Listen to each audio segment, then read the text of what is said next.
né? Uhum. Deixa eu só apresentar aqui, então, de novo, a nossa reunião de Uruonco, o UP, o ERJ. Hoje é dia 29 de março de 2022. Quem vai falar hoje é o Bruno, nosso oncologista clínico aí do serviço.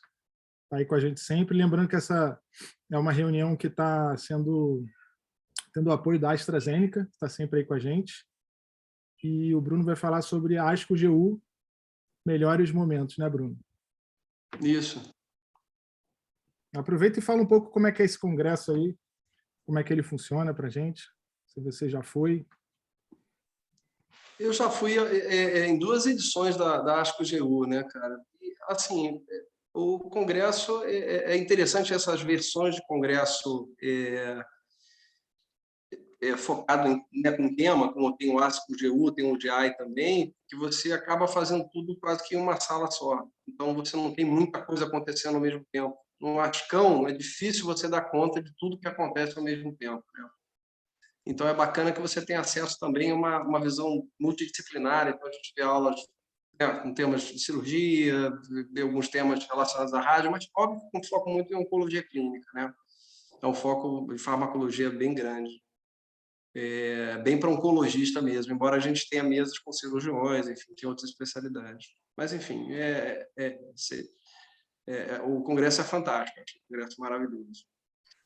Então, assim, eu acho que até o Paulo tinha me pedido para incluir também os estudos de PARP, né?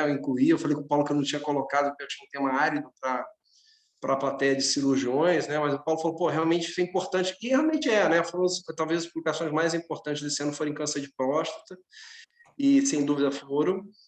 Publicações que podem mudar a prática clínica, tem impacto na prática clínica, e eu trouxe esses estudos aí, que são os estudos mais em câncer de próstata mesmo, né? Tem alguma coisa de bexiga aí, mas eu acho que não vai dar tempo de a gente falar, não, nem rim, senão a gente não discute nada, eu acho que aí fica sem graça. Eu trouxe um caso clínico aqui só para ilustrar, eu acho, para facilitar o entendimento em qual cenário que a gente está conversando. Então, um paciente com 62 anos, hipertenso, um bom estado geral, bom performance, que iniciou dores lombares em setembro, e na investigação mostrando lesões líticas em D10, L1, L3, enfim, um paciente com câncer de próstata metastático de novo, e na biópsia de ZUP5, e que chega para um oncologista ou urologista com uma dor controlada, né? Chega clinicamente confortável, e o cenário é câncer de próstata sensível à castração N1, de novo, abriu o quadro com doença metastática.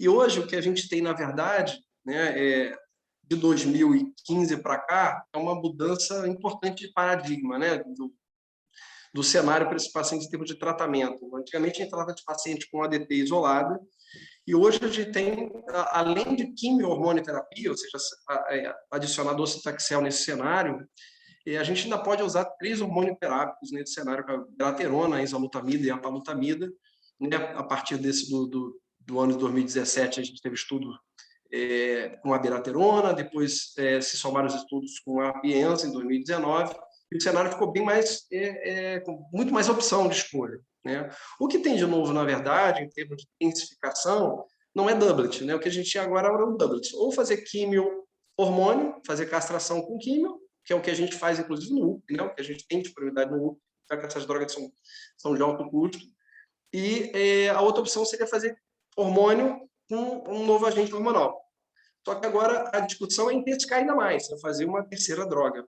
E aí a gente tem uns dados do ano passado, eu não vou me ater nesses dados, né, que são dados do PIX1, acho que a maioria de vocês deve ter ouvido falar, né, talvez de forma rápida, aí, a partir dos resultados da ESMO em 2021, que seria primeiro dado com terapia tripla, pela primeira vez os pacientes ultrapassando os 5 anos de expectativa de vida mediana num cenário de câncer de próstata sensível à castração. E o que tem de novo no congresso da ASCO agora foi a apresentação do ARASENS, que foi um estudo também com intensificação, né, com uma terapia tripla, incluindo, além da castração, com docetaxel, seria um cenário, na verdade, de tratamento igual ao CHART, só que com a adição de darolutamida na primeira linha do paciente com câncer de próstata sensível à castração metastática. E a gente entrando no estudo, no desenho de estudo, o que a gente vê é que é um estudo com randomização em 2 braços. Os candidatos a esse estudo eram pacientes com câncer de próstata sensível à castração, candidatos a usar docetaxel, ou seja, pacientes com boa performance e que poderiam receber docetaxel. E esses pacientes, então, eram randomizados a placebo ou darolutamida. E o objetivo principal do estudo, o objetivo mais nobre em oncologia, que é avaliar se o paciente tem ganho ou não de sobrevida com a adição do medicamento. O dado desse estudo, indo direto já para os resultados, mostrou um ganho de sobrevida global a favor da adição de darolutamida ao protocolo de ADT mais docetaxel, com um incremento aí, uma redução de risco de 32% no risco de morte, com hazard rate de 0,68, e em termos absolutos, uma diferença de 12% de pacientes vivos em 48 meses a favor da adição de darolutamida.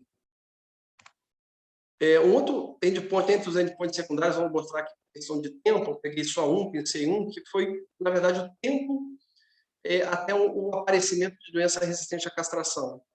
Esse tempo foi, obviamente, muito maior para o paciente que estava em hormonoterapia, lembrando que fazia ADT com docetaxel. O docetaxel acaba depois de 6 ciclos, e o paciente que está em darolutamida vai continuar em tratamento com um novo agente hormonal.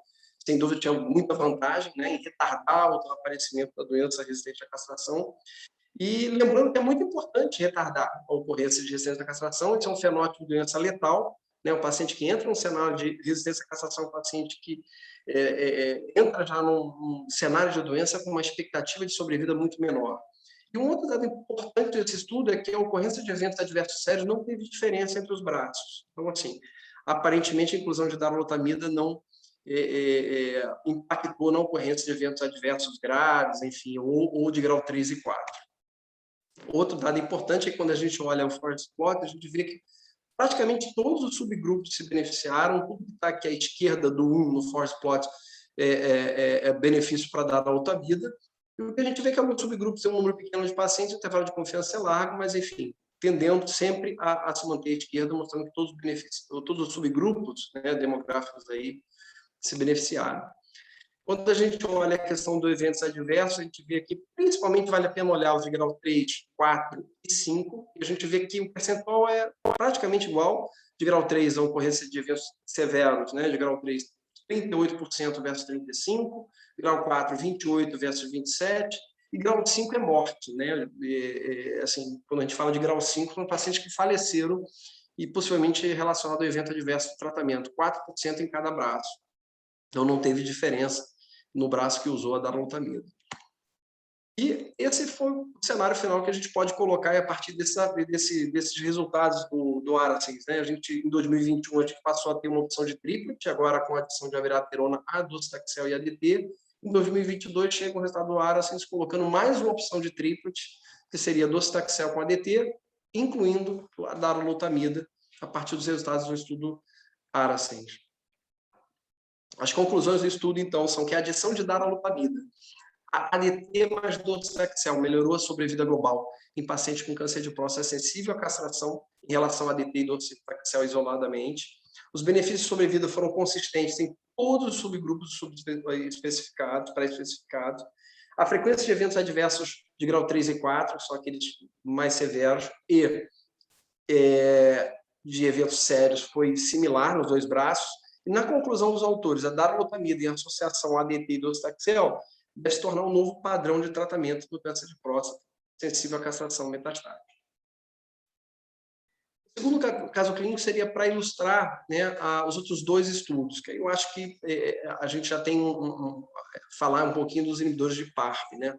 Então, falando desse paciente com 52 anos, né, com câncer de próstata diagnosticado numa idade relativamente precoce, em 2018 abriu um quadro de adenocarcinoma em Gleason 8, já com doença óssea ao diagnóstico, de alto volume. E o que chamava a atenção nesse paciente, uma história familiar muito importante, um avô com câncer de próstata, relativamente jovem, 55 anos, a mãe com câncer de mama, no segundo primário, né, a gente vê no pedigree, que a gente chama aqui no Brasil de heredograma, né, que uma paciente só, aquele círculo ali, com câncer de mama e depois câncer de pâncreas. Os dois tumores associados à mutação de BRCA, é característico da BRCA. Embora a ocorrência de câncer de pâncreas seja bem menor do que de mama-ovário, e o gene BRCA é usado para caracterizar a síndrome mama-ovário, a gente não pode esquecer, se tiver na família câncer de pâncreas, pode estar associado ao gene BRCA. A ocorrência em torno de 5 a 10% nas famílias com BRCA positivo. E a gente tem esse paciente com câncer de próstata, que é o último representado aqui, com 52 anos. Então, esse paciente recebeu ADT e docetaxel. Em 2019, no cenário de progressão, resistência à castração, ele evoluiu com progressão de doença e recebeu a abiraterona na progressão.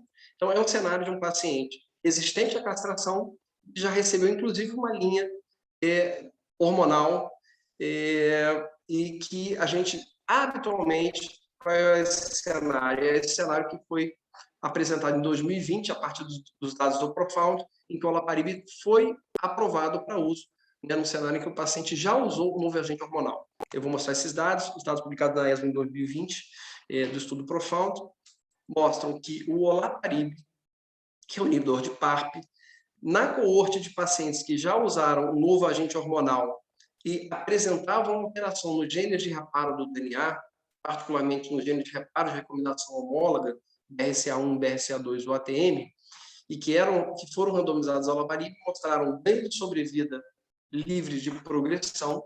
Esses dados publicados antes até, foi no ESMO em 2019, e em 2020, a apresentação final foi de sobrevida global, está lá embaixo, né, achuriado lá em azulzinho claro, e esses resultados mostraram ganho de sobrevida para o uso de olaparib em pacientes que apresentavam mutações deletérias de BRCA1, de BRCA2 ou ATM, em termos de ganho de sobrevida mediana, 19 meses versus 14 meses, um ganho de aproximadamente entre 4 a 5 meses de sobrevida, e com uma redução de risco de 31% a favor dos pacientes que receberam olaparib versus receber um segundo agente hormonal, que era a opção dos pacientes que não iam receber olaparib.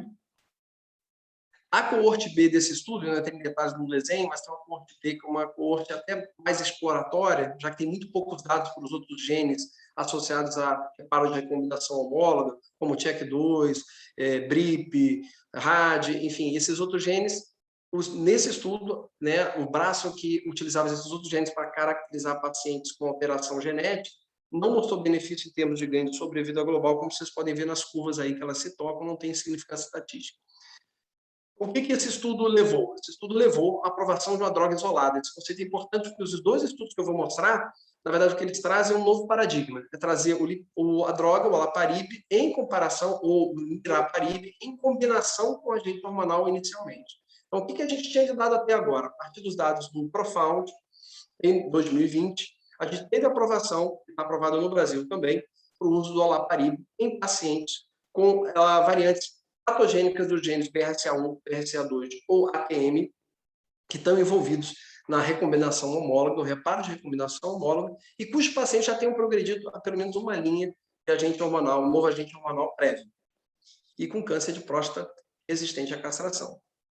Essa é a aprovação que a gente tinha da droga. E o que a gente teve na ASCO? A gente teve 2 estudos, né, que trazem, na verdade, o olaparib, mais uma vez intensificando. Buscam trazer o olaparib, esse primeiro estudo, o PROPEL, ou trazer o niraparib, no estudo Magnitude, e juntar esse medicamento, mais uma vez agora fazer um doublet, só que um doublet num outro cenário, um cenário de resistência à castração, em associação ao novo agente hormonal. E tem bastante diferença entre esses 2 estudos, eu vou entrar em cada um deles, e a principal aqui, já inicialmente, é que o PROPEL ele não selecionou a população inicialmente, diferente do Magnitude, que ele selecionou a população de acordo com a presença, né, de alterações nos genes de reparo de recombinação homóloga.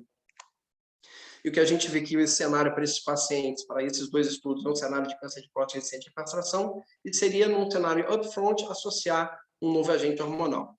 Então, entrando no estudo PROPEL, o estudo PROPEL é um estudo de fase 3, usando o olaparib, que é um inibidor de PARP, em associação à abiraterona versus o outro braço com a abiraterona sozinha. Na verdade, no outro braço que a gente tem a placebo no lugar de olaparib.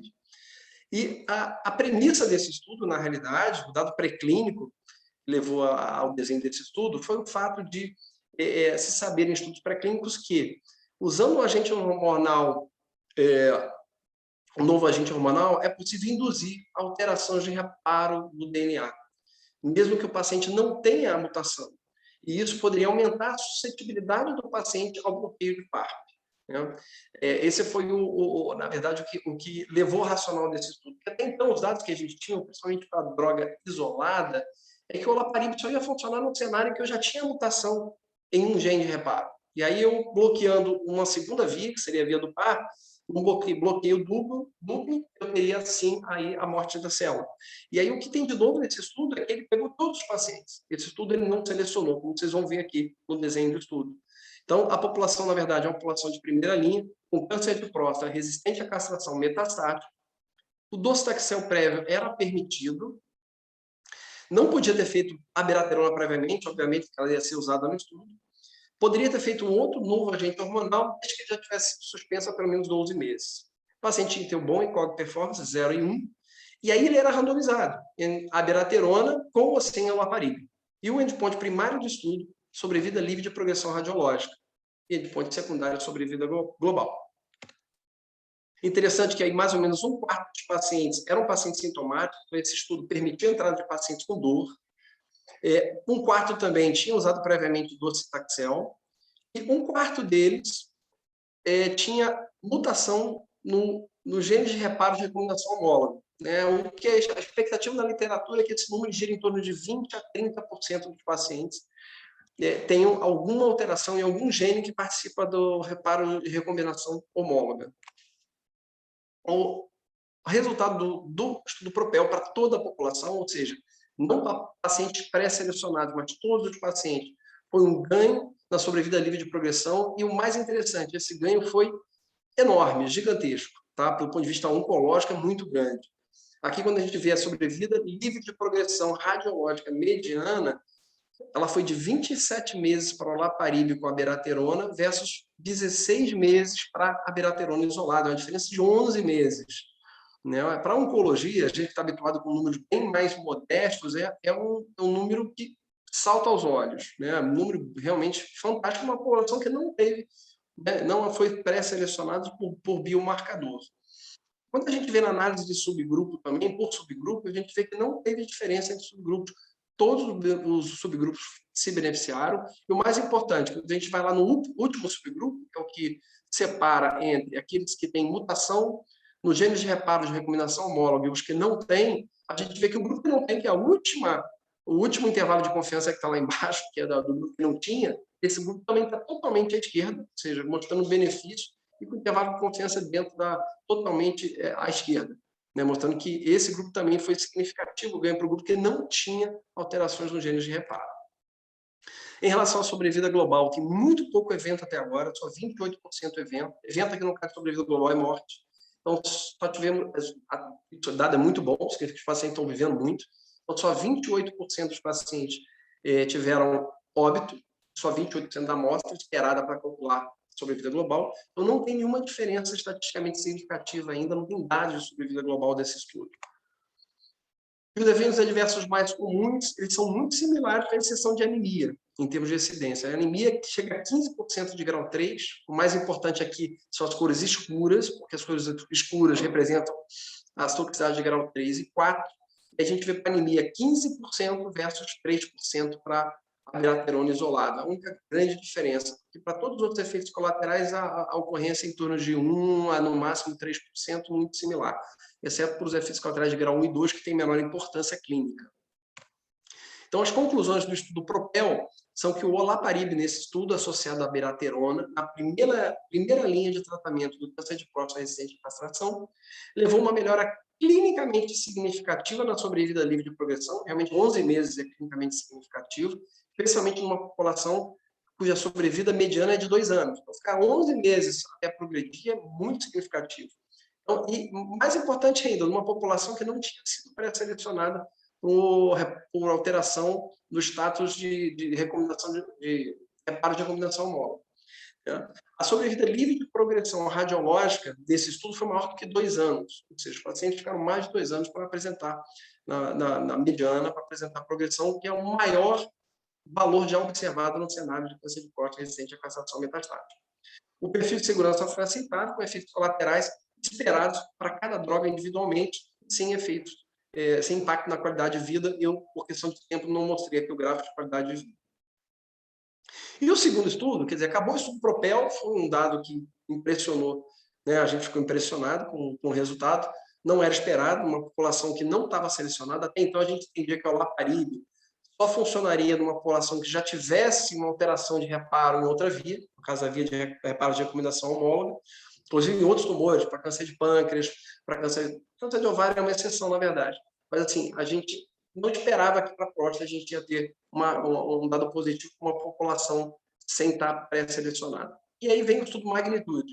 E o estudo Magnitude é um cenário, é diferente, porque ele pega a população também com câncer de próstata, resistente à castração, PS0 e 1, só que aqui a gente tem aqui um pre-screening da população, né, por biomarcador, ou seja, todos eles são rastreados com sequenciamento genético dos marcadores que estão associados à via de reparo do DNA, a via de reparo de recomendação homóloga. E aqui entre eles está o BRCA1, BRCA2 e o ATM. Então, aqui a gente tem um estudo completamente diferente do Propel. O Propel foi para todos, all comers, todos os pacientes podiam entrar no estudo. Aqui não. Aqui os pacientes eram pré-selecionados, faziam um sequenciamento genético e eram divididos em dois grupos. O grupo com biomarcador positivo, o reparo de recomendação homóloga estava presente, algum gene estava presente, e tinha um segundo grupo, que era aqueles com reparo de recomendação homóloga ausente, ou seja, embaixo em azul, biomarcador negativo, PM negativo. Esse paciente do BM negativo, depois de pelo menos 200, a inclusão de 200 pacientes, existiria uma análise já pré-programada, pré-planejada, para analisar a futilidade, porque já se imaginava que poderia ser fútil o uso do niraparib nesse cenário. E, na verdade, não deu outra, né? Nesse grupo aí, com o marcador negativo, os pacientes não apresentaram benefício, esse braço foi fechado. Então, o que a gente vai, na verdade, avaliar são os pacientes com biomarcador positivo. Esses pacientes foram randomizados a niraparib com abiraterona versus placebo mais abiraterona. O endpoint principal igual ao Propel, sobrevida livre de progressão radiológica, e endpoint secundário sobrevida global. Na população do grupo com biomarcador selecionado, ou seja, com presença de alteração de gene de reparo, BRCA1, BRCA2 mutado, houve um benefício significativo com redução do risco em torno de 50% do risco de progressão radiológica. E no grupo para todos, juntando BRCA1, BRCA2 e juntando também os outros genes associados à via de reparo de recomendação homóloga, esse benefício foi menor, mostrando que os outros genes talvez tenham um papel menos importante. Reduz o impacto, mas também teve impacto, de 27% de redução de risco. Então, quando junta todos, aqui no caso, incluindo todos com biomarcador positivo para a sobrevida global, não há diferença. A gente não tem, na análise inicial, benefício de sobrevida global igual ao Propel, porque não tem um número de eventos necessários. Aqui no Magnitude só tem 27% dos eventos esperados para que tenha poder estatístico para calcular se teve impacto ou não em termos de sobrevida global. Conclusão, Magnitude levanta a importância de testar as alterações nos genes de reparo de recomendação homóloga nos pacientes com câncer de próstata resistente à castração metastático e identificar aqueles que poderão se beneficiar de uma combinação de niraparib com AB completamente diferente do Propel. O Propel não fez seleção nenhuma e demonstrou benefício.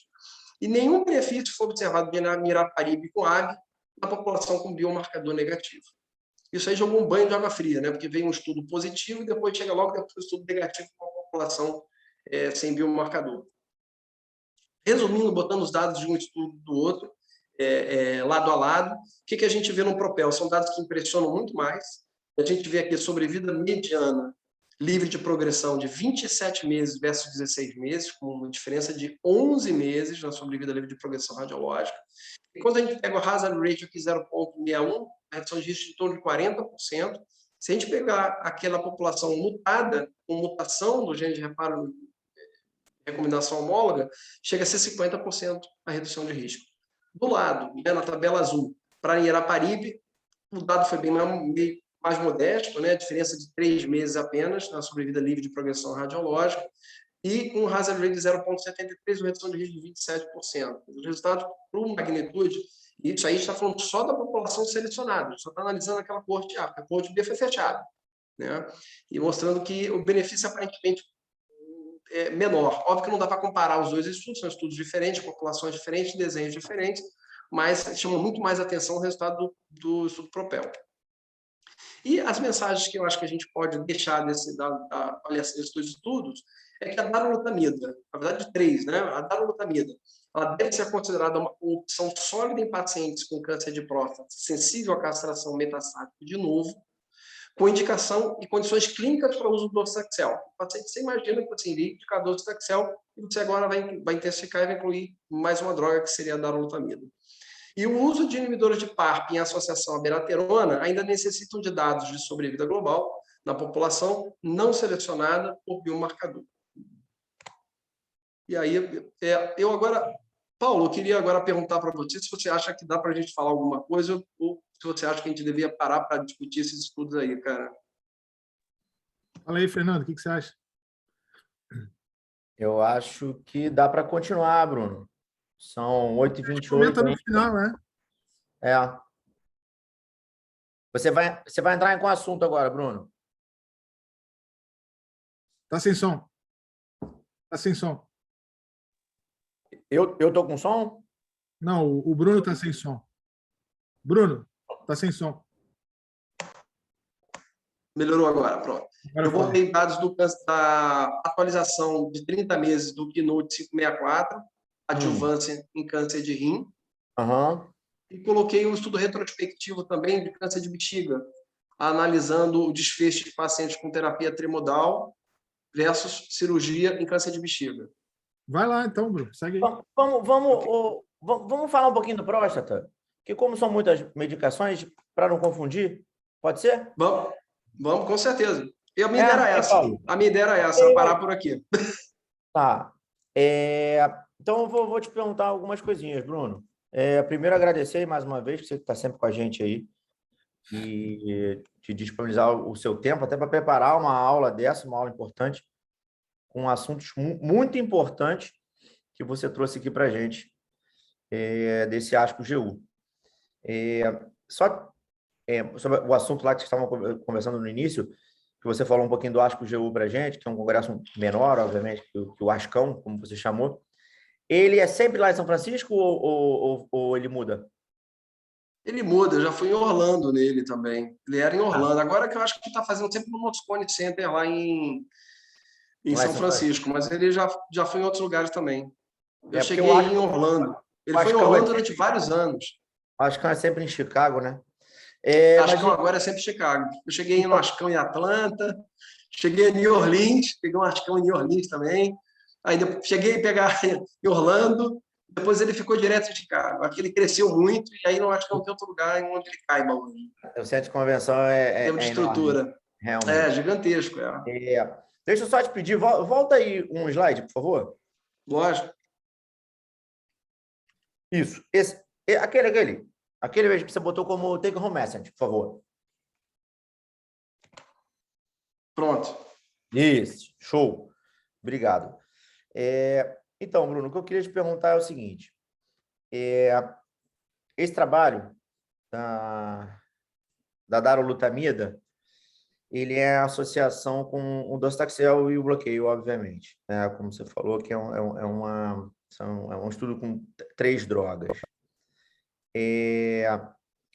Você poderia falar para a gente se qualquer paciente de novo M1 se enquadraria nesse trabalho, ou seria um paciente com alto volume metastático? Como foi quando o Charter divulgou, né, a utilização do docetaxel no paciente de novo? Você pode falar isso aí para a gente, por favor? Então, eu acho que é um racional você incluir só pacientes de alto volume, né? Fica, às vezes, difícil, talvez, você considerar um paciente que tenha, de repente, uma metástase, assintomático, mesmo de novo, mas com muito pouco volume de doença, você pode até considerar, mas se você olhar o dado isolado do docetaxel associado ao ADT no Charter, o grupo que se beneficiou foi o grupo com alto volume, né? O grupo de baixo volume. Então, se eu pensar só, por enquanto, só no doublet, eu talvez só indicasse para alto volume, eu ainda estou dando DARA para manter ele com a via do receptor de andrógeno também bloqueada. É difícil entender que, por associar DARO, um raciocínio da docetaxel mudaria. Tá? Então, eu acho que eu pensaria sempre no doente de alto volume. Mas o estudo não foi dessa forma. Né? O estudo inclui assim, Na inclusão do estudo, ele coloca que o paciente deveria ser apto a receber docetaxel. Então, o estudo não fez, na verdade, vamos dizer assim, uma estratificação prévia por volume de doença. Então, a gente acaba encontrando, eu vi algumas opiniões, né, sobre o estudo também, e aí a gente encontra a opinião de que não faz a menor diferença considerar o Bertrand, por exemplo, lá, um dos autores fala que não tem que levar em consideração o volume, isso é uma bobagem, e que no Stampede eles não fez a menor diferença o volume de doença para ter benefício pelo docetaxel, isso não está definido, isso ficou definido no charter, que o volume influenciaria. Então, na opinião dele, isso não é um fator para a gente excluir a indicação do triplet, porque o paciente não tem aquela definição clássica de alto volume, que é o paciente ter uma lesão, ter pelo menos mais de 3 lesões ósseas, uma no esqueleto apendicular, né, extraaxial, ou ter uma lesão visceral, que seria a classificação do charter para alto volume. Eu acho assim, na minha opinião, eu acho que nem todo mundo vai precisar receber triplet, né? Eu acho que o paciente, por exemplo, metastático recorrente, né? Os pacientes que às vezes passam anos até evoluir com uma doença metastática, eu acho que não vão precisar de triplet. Os pacientes talvez podem ir muito bem com uma associação de ADT mais hormônio, que ele pode fazer, e aí a gente tem todas aquelas opções, né? Então, eu não acho que seja para todo mundo. Tá? Eu acho que não.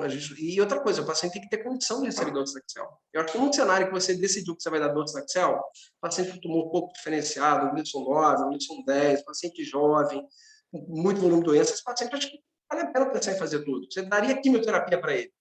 E aí você, além da quimio, você sabe que se você decidiu dar quimio, vai ser muito melhor, não tem dúvida. Você vai dar darotamida também, você tem que dar alguma coisa a mais, ou dar uma AVE para esse paciente.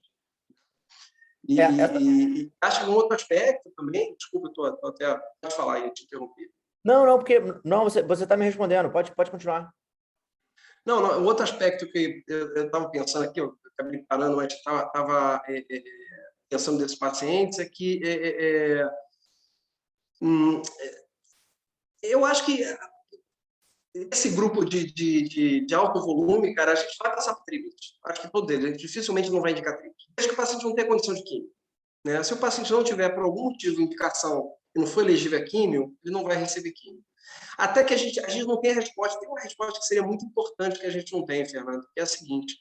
Num dos dois estudos, nem o PIS-1, nem o estudo com a darolutamida, né, o ARAS, avaliou se eu tivesse um braço fazendo só ADT e hormônio, né, esse tratamento com doublet, ele é muito eficaz.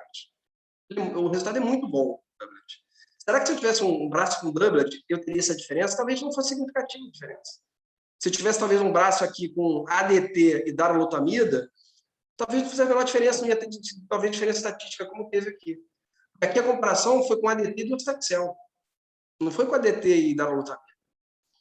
Então, a gente acha que só PEC não tem esse dado. E não foi possível mesmo. E quando isso foi desenhado, ele foi desenhado numa época em que o único padrão era docetaxel. O padrão era ADT e docetaxel. Então, a gente não tinha os dados dos outros estudos ainda, então o braço controle era ADT e docetaxel. Isso aconteceu com o PIS-1 também, né?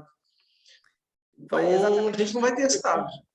Foi exatamente isso que eu tinha ficado na dúvida, né? A questão do docetaxel para doente que não tem um volume metastático muito grande. Principalmente por conta disso que você falou agora, né? Era isso que eu ia falar, porque a gente sabe que a associação da DARO, da ENZA, com o ADT no paciente de novo já tem tido uma resposta muito boa, né? Talvez algum estudo mais à frente que compare o volume metastático, porque se a gente conseguir evitar o docetaxel seria interessante, né? Porque por ser uma droga muito tóxica.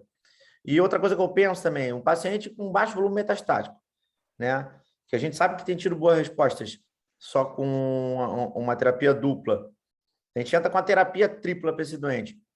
Quando esse paciente estiver resistente à castração, o que a gente vai poder fazer para ele?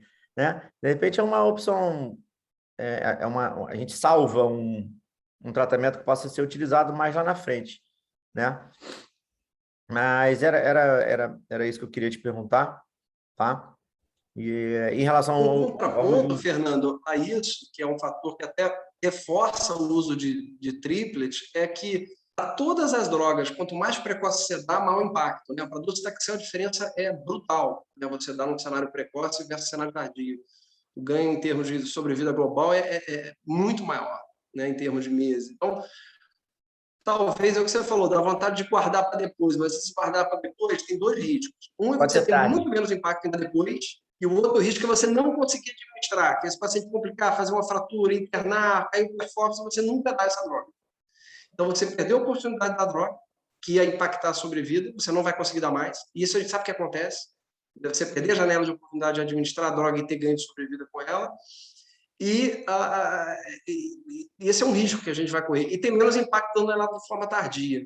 Então, a tendência para a próstata, pelo menos, é intensificar bastante, né? Você vê essa associação de TRIP, trazer o olaparib e o niraparib já num cenário em que você está usando um novo agente hormonal e associar e não deixar para depois, ou seja, não progredir em novo agente hormonal para depois dar o inibidor de PARP, né? Não sei, isso é uma coisa para a gente pensar sempre, né? Se a gente vai ter esse segundo tiro aí depois, ou terceiro tiro, talvez a gente não tenha muitos pacientes.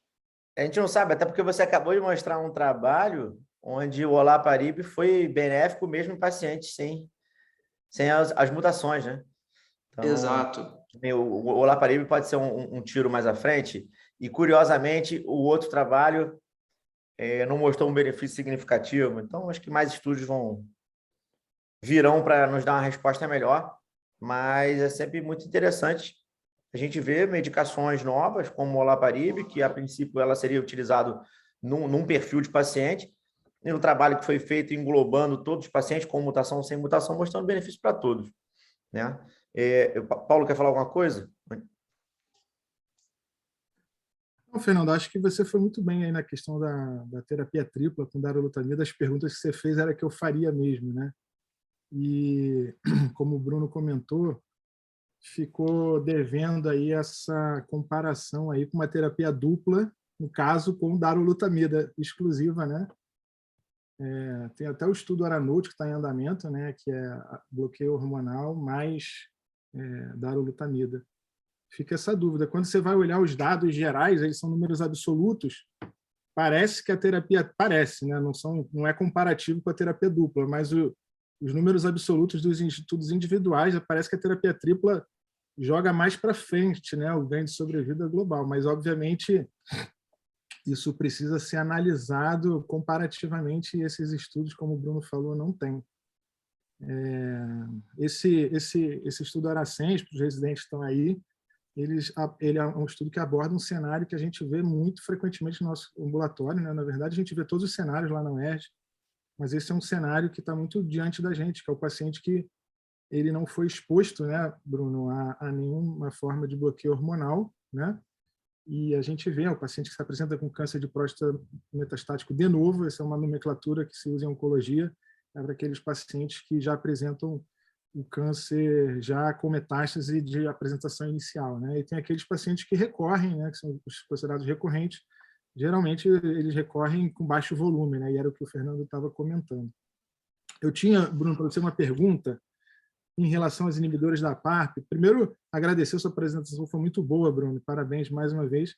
E quando eu falei para você, não, apresenta o que foi mais comentado, é porque a gente, embora seja uma apresentação eminentemente oncológica, né, na verdade, a gente aqui como urologista tem que conhecer as doenças, aprender. Aqui é um fórum multidisciplinar, na verdade, né? É uma sessão de cirurgia, outra de quimioterapia, outra de radiologia, e essa é a ideia do nosso grupo aqui. E também essas medicações, aí, por exemplo, os inibidores da PARP, que você falou, são medicações orais, né? Que a gente deve estar familiarizado e vai caminhar um pouco para esse tipo de abordagem aí. O câncer de próstata metastático recente, a castração, né? Aí já é um cenário mais avançado, que lá na UERJ, geralmente, ou a gente segura e não manda para o Bruno porque não tem muito o que fazer, ou manda alguns casos para quimioterapia para ele avaliar, né? Mas em relação, Bruno, a esse segundo tópico que você falou, que foram os estudos muito bem mais comentados, né, na ASPO, GU agora, eu tenho uma pergunta que é o seguinte. Primeiro, você falou que teve esses dois estudos, o PROPEL e o Magnitude, né? O PROPEL avaliando o olaparib, né? E o Magnitude o niraparib. O PROPEL ele não foi uma população selecionada e foi um estudo positivo, né? Também, para os residentes que estão presentes, os inibidores da PARP, que o Bruno também comentou no estudo Profound, eles foram positivos naqueles pacientes que tinham alterações, biomarcadores, né, alterações de genes de reparo de DNA, né, BRCA2, BRCA1 e o ATM, né. Então, no Propel, eu acho que a indústria resolveu abrir o leque de opções, e esses pacientes eles eram não selecionados, e foi positivo, né, que você mostra ali naquela sua tabela, você podia até voltar, Bruno, ali em todos os grupos de populações, lá no início da sua apresentação, né, ele foi positivo. E esse aqui, lá embaixo, né? Então, Lá embaixo. O último item ali, ele foi positivo, parece que foi mais positivo naqueles que tinham alteração de gene de reparo de DNA. E no Magnitude, como você muito bem falou, eles separaram em 2 grupos. Na verdade, tinham as 2 populações, mas eles interromperam no grupo no grupo que não tinha alteração de gene de reparo e interrompeu o estudo. Aí a pergunta que eu te faço, Bruno, ou seja, ele foi negativo, né? Porque tinha uma droga com ganho explícito de benefício e teve que interromper o estudo. Então, a pergunta que eu te faço, Bruno, é o seguinte: ao que você atribui essa diferença? Eu sei que é uma pergunta difícil, né? Mas ao que você atribui essa diferença aí dos resultados? Um estudo positivo, outro negativo. Lembrando que o ganho de sobrevida global ainda não tem, né? E essa é a cereja do bolo que não existe. Foi o ganho de sobrevida livre de progressão radiológica, né, como o Bruno falou. Então, ao que você atribui essas diferenças nos 2 estudos? Porque, aparentemente, enfim, são estudos, embora sejam diferentes, eles têm um desenho próximo, assim, né, em termos de um racional similar, né? Ao que você atribui? Será pela droga ou algum outro fator?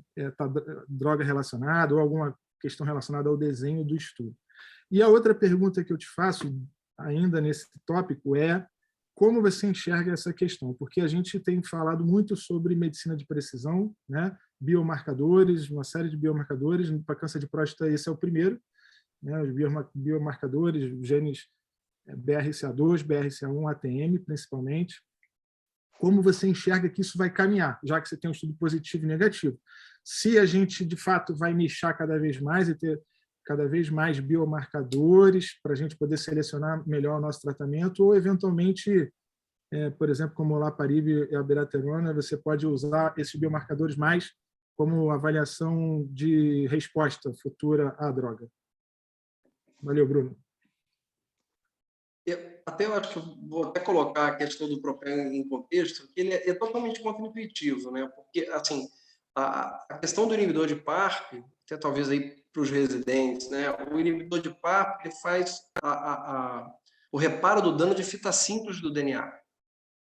E o BRCA é a principal proteína associada ao reparo de recomendação homóloga, que repara a fita dupla. Então, o que eu estou fazendo quando eu dou inibidor de PARP é inibir a segunda via. Eu tenho uma via que faz reparo do DNA, e a gente tem aí dezenas de milhares de alterações diárias no nosso genoma, que são reparadas, isso é um processo dinâmico. E aí, quando eu tenho a alteração do BRCA, que está reparando a fita dupla, eu já estou com essa via funcionando. E aí eu uso o inibidor de PARP, eu tinha uma inibição genética, que é a mutação, e eu estou dando uma inibição farmacológica. E aí, quando eu junto as 2 inibições, eu tenho a letalidade sintética, que na verdade, é um conceito de genética. Quando eu tenho 2 genes que não podem estar inibidos ao mesmo tempo, e eu tenho a morte celular, isso é letalidade sintética, que é o que acontece no inibidor de PARP. Né? Ele tem inibido uma segunda enzima, uma segunda via, que é a via de reparo de fita simples, num cenário que eu já tenho um tumor, né, uma célula que está com alteração de reparo de fita dupla.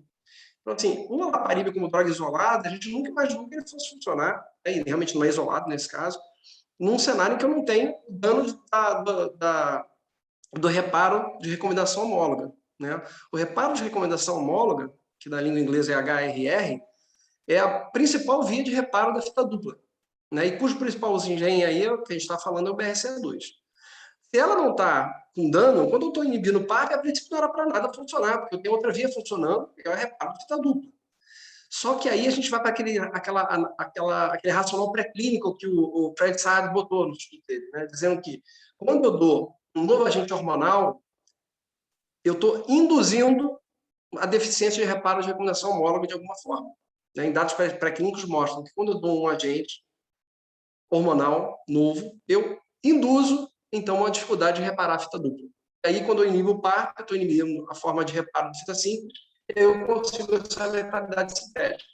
E acabou que ele conseguiu demonstrar isso de alguma forma, né? Pelo menos em termos de ganho de sobrevida de progressão, uma coisa que foi de surpresa, ninguém esperava isso. Estava todo mundo cético em relação a isso, uma população não selecionada. E esse estudo só chegou à fase 3, porque a fase 2 foi fortemente positivo. Ele mostra isso no trabalho dele, quando representa.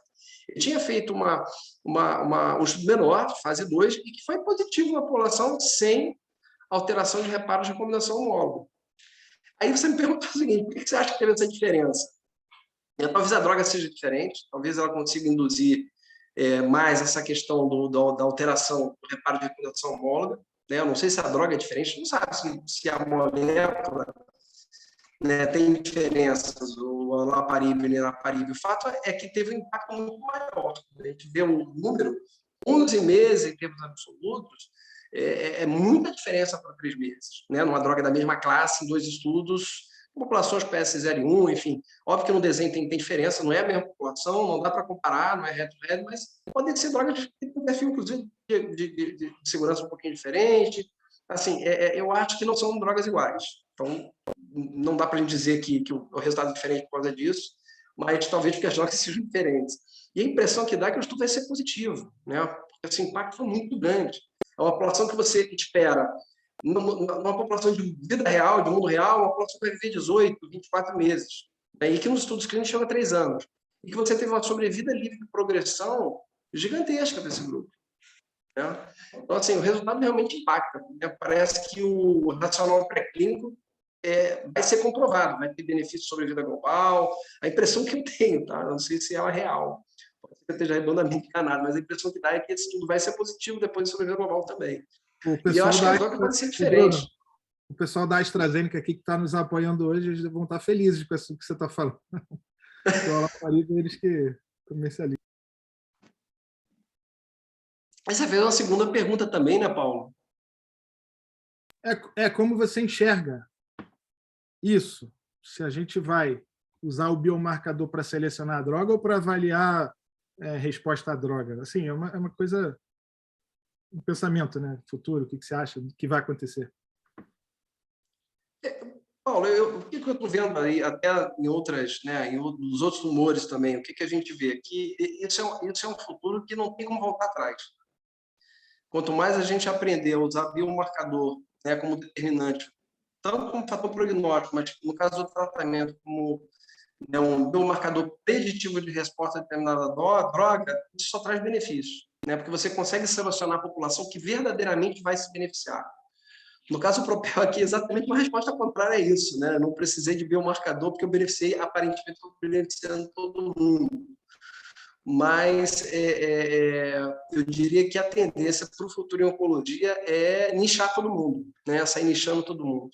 Inclusive, a gente tem drogas hoje que são drogas agnósticas, né? Que elas podem... Um exemplo para a próstata é usar imunoterapia, né? Aí a gente entra naquele grupo com as proteínas de reparo de fita simples. Lembrando que aquelas proteínas assim de Lynch, as MMRs, as mismatch repairs, que é MLH1, MSH2, MSH6 e PMS2, são proteínas que fazem reparo da fita simples com o PARP. Então, são proteínas que também fazem reparo da fita DNA, estão associadas só com o reparo de mismatch, não é reparo de precisão de bases. E quando você tem não expressão de uma dessas proteínas, você tem um grupo de pacientes que evolui com instabilidade de microsatélite. Isso chama atenção do sistema imunológico, que gera uma instabilidade cromossômica, uma série de mutações. Isso chama atenção de linfócitos, de infiltração de linfócitos, e acaba que isso faz com que o tumor tenha um potencial grande de sensibilidade à imunoterapia. Então, é um biomarcador preditivo de resposta à imunoterapia.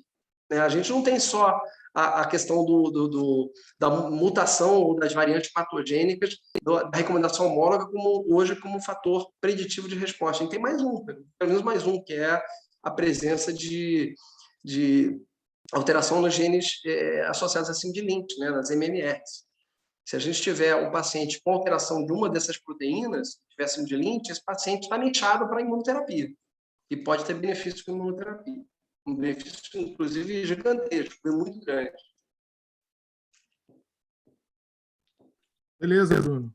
Eu não sei como é que a gente vai fazer hoje, porque a gente está chegando próximo às 9. Você tinha mais 2 aulas, né? Não, mas aí eu até assim, as aulas aqui estavam como a gente ia decidir, a gente precisa... Desculpa me apresentar. intrometer, mas eu acho que o Bruno podia dar outra aula com o tema de bexiga.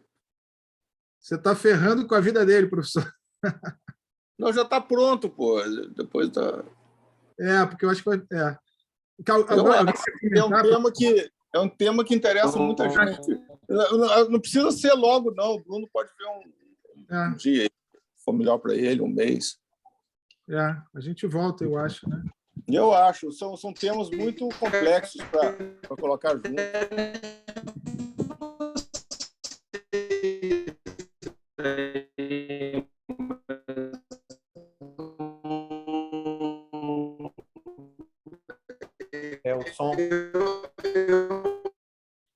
O som deu uma travada, né? O som travou, agora voltou, né? Foi do Bruno ou foi do Fabrício que travou? O Bruno está aí. O meu eu desliguei. Ah, tá. O teu tá legal, então. Deve ser do Bruno, acho que travou.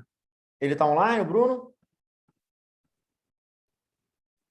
Não, o Bruno caiu. Acho que o Bruno caiu, O Bruno caiu. Vamos ver só se ele entra, então, para despedir, mas realmente a ideia do Fabrício foi boa.